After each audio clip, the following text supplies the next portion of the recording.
In the beginning, the world was a beautiful paradise.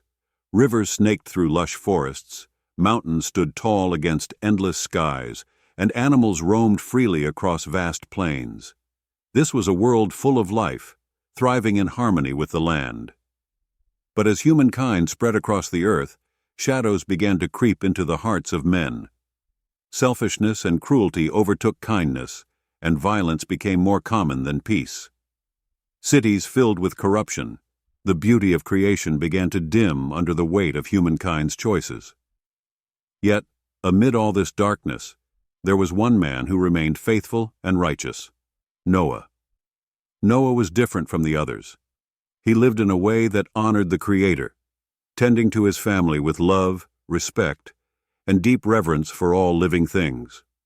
While others around him indulged in their worst impulses, Noah sought a life of peace, following the ancient paths of wisdom passed down from his forefathers. He raised his family with these values, and his wife, Naamah, shared his devotion to a life lived with integrity.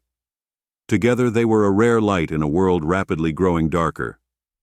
One quiet evening, as Noah gazed up at the night sky, he sensed a shift in the air, a stillness that felt heavy with unspoken words. Suddenly, a voice broke through the silence, resonant and filled with both sorrow and power. It was the voice of God. "Noah," God called to him, "the world has fallen into corruption, and all flesh has become tainted by wickedness. My heart grieves for the creation I love, for the earth has been filled with violence. I will cleanse the earth, and all life will perish. But I have seen your righteousness, Noah, and I will make a covenant with you." Noah fell to his knees, humbled and overwhelmed by the gravity of God's words. He listened intently as God described his plan. A flood would come to wash away the corruption from the earth. But there was hope. Noah and his family would be saved, and they would carry forward the legacy of life. "You must build an ark," God said, "an enormous vessel of cypress wood, made to withstand the waters that will soon cover the earth. This is how you will build it." As God described the dimensions and design, Noah felt a surge of awe. The ark was to be a colossal structure, with decks and rooms large enough to house not only his family, but also animals from across the earth. For God's plan extended beyond saving humankind alone. He wanted every kind of creature preserved, ensuring the survival of life in all its diversity. The task was daunting. Noah was no shipbuilder, and the sheer size of the ark was overwhelming.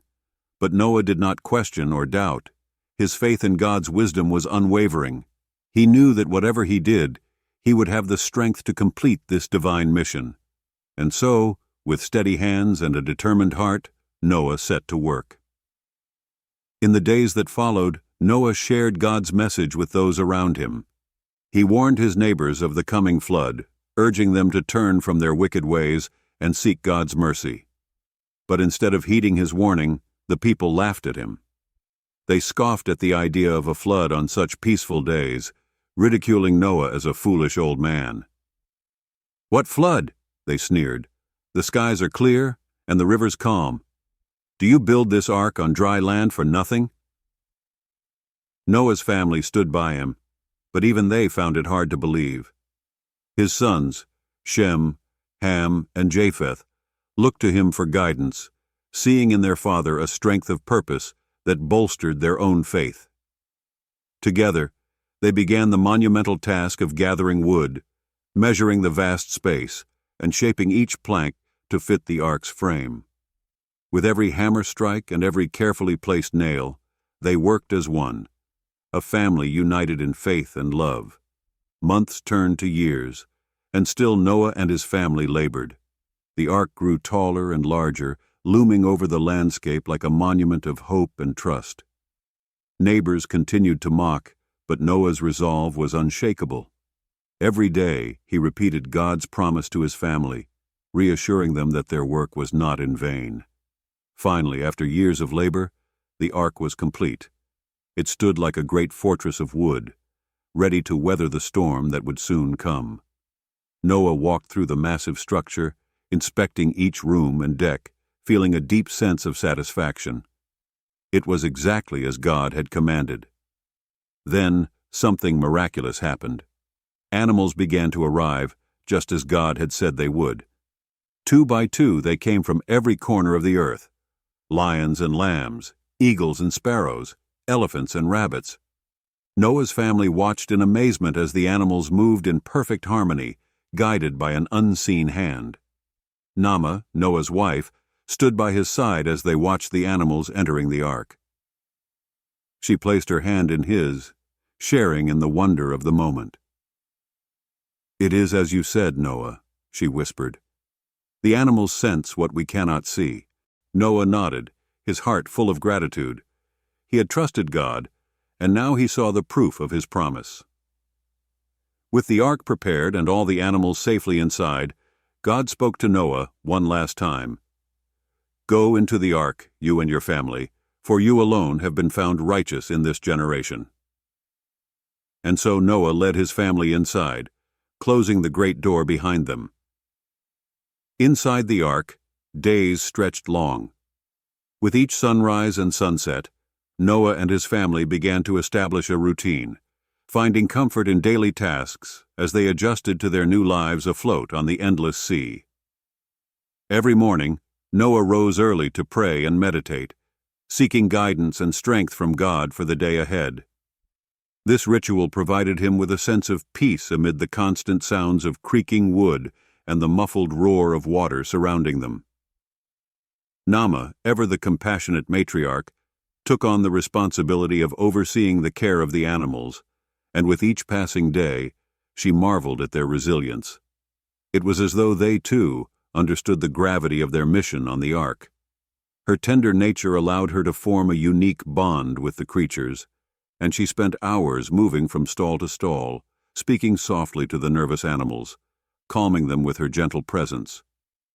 "Naamah, there now, little one, all is well. Soon you'll be free to roam once more. Until then, we'll take good care of you." Shem, Ham, and Japheth, Noah's sons, handled the more laborious tasks, from cleaning and repairing to gathering food supplies from their stores. Each son shouldered his own fears and uncertainties, but the act of working together allowed them to strengthen their bond as a family. They knew their survival depended on one another, and this mutual dependence created an unbreakable unity. Shem: "Father, it's strange, isn't it? Sometimes it feels like we've been on this ark forever, as if the world outside never existed." Noah, smiling wistfully: "I know, my son. But remember, we're not merely waiting. We're part of something far greater than ourselves. Every day we remain here is a step closer to God's promise of a new beginning." But as the days turned into weeks, and weeks into months, even the most faithful hearts felt the strain. The relentless waves and isolation became a heavy burden. The family experienced moments of doubt and despair, especially on nights when the ark seemed to sway more violently, rocking them in their beds as the sea raged outside. One evening, as rain lashed against the ark and thunder rolled across the sky, Ham voiced his fears aloud. Ham: "Father, what if we're meant to stay on this ark forever? What if there is no land left?" Noah looked into his son's eyes, seeing the desperation there. He placed a reassuring hand on Ham's shoulder. "Noah, do not lose faith, my son. We are here because God has a purpose for us. Trust in His promise, for He does not forget His children. We are in His hands." As the family waited, the strain of their isolation began to reveal itself in small ways. Naamah noticed that the boys were quieter, their laughter less frequent, their gazes distant. Even she sometimes felt a sense of hopelessness creep in during the long, silent nights when the stars were hidden behind clouds and the world outside seemed endlessly bleak. One day, as Naamah prepared food in the dim light of a small lamp, she found herself overcome with frustration. Naamah: "Noah, how much longer must we endure this? I miss the warmth of the sun on my face, the scent of fresh grass. I long for the feel of solid earth beneath my feet." Noah understood her sorrow. He felt it too. Though he kept his faith strong for the sake of his family, even he had moments of doubt. He embraced Naamah, drawing her close, letting her lean on him as he had leaned on her countless times before. Noah. I don't know, Naamah. But I do know that God has a plan. We must hold on to hope, even when it feels like all is lost. To lift their spirits, Noah encouraged his family to find solace in their time together. They told stories from their past, recalling moments of joy and laughter, weaving memories of a life before the flood.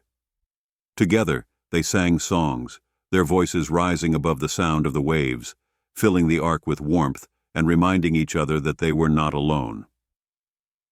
One evening, Noah gathered his family and reminded them of the covenant they carried within their hearts. Remember, he said, God has chosen us not only to survive, but to rebuild. When we finally step onto dry land, we will be the stewards of a new world.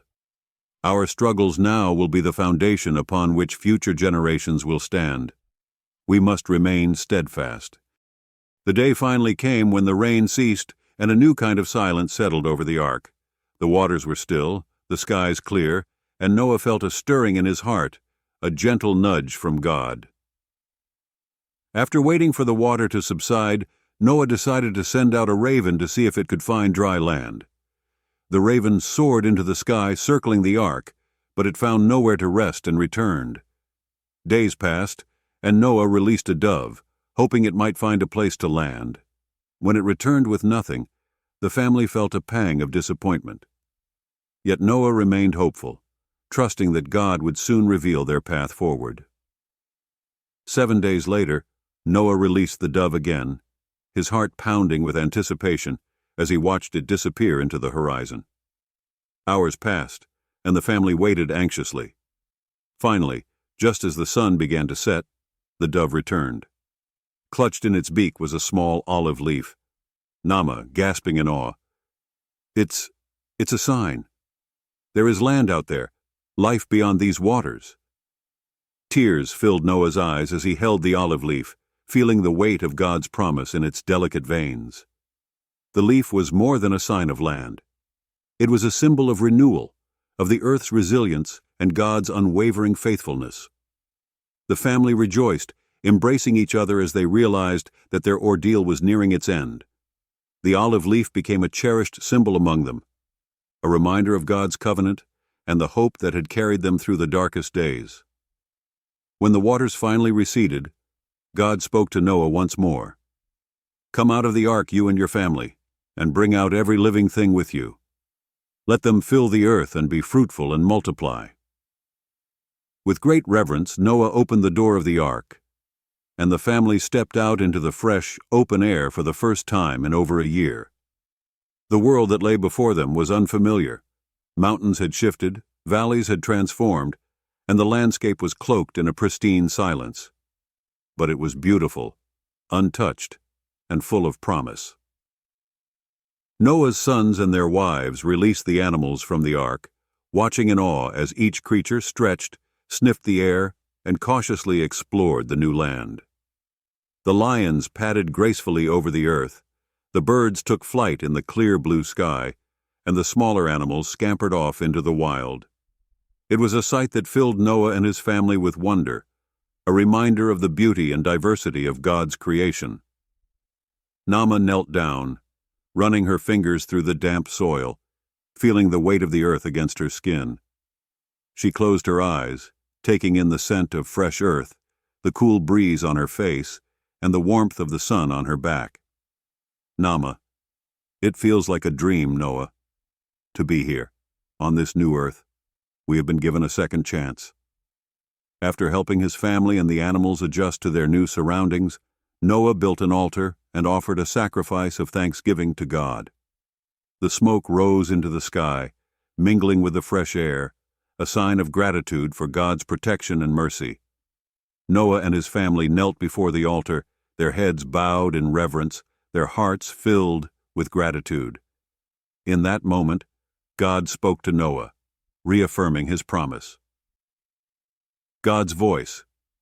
Never again will I curse the ground because of humans, even though every inclination of the human heart is evil from childhood.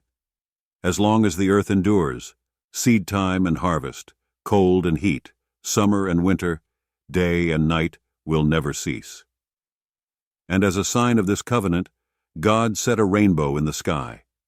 The colors stretched across the heavens, a radiant arc that symbolized his promise. Whenever Noah and his family looked upon it, they were reminded of God's mercy and his faithfulness. The rainbow became a symbol of hope, a reminder that life had been given a second chance. Noah and his family went on to live fruitful lives, and from them, a new generation sprang forth. The story of the flood became a lesson passed down from generation to generation, a story of faith, of obedience, and of God's mercy. Through Noah's unwavering trust in God's boundless grace, the earth was renewed and the world began again. And so the tale of Noah and the ark endures, a testament to the enduring power of faith, the strength of family, and the hope that even in the darkest of times, there is always a promise of a new beginning. This retelling brings out the key events and details of Noah's journey, while emphasizing the human emotions, challenges, and triumphs along the way. I hope this long-form narrative offers the comprehensive story you wanted, giving depth to Noah's character and the timeless lessons of faith and renewal.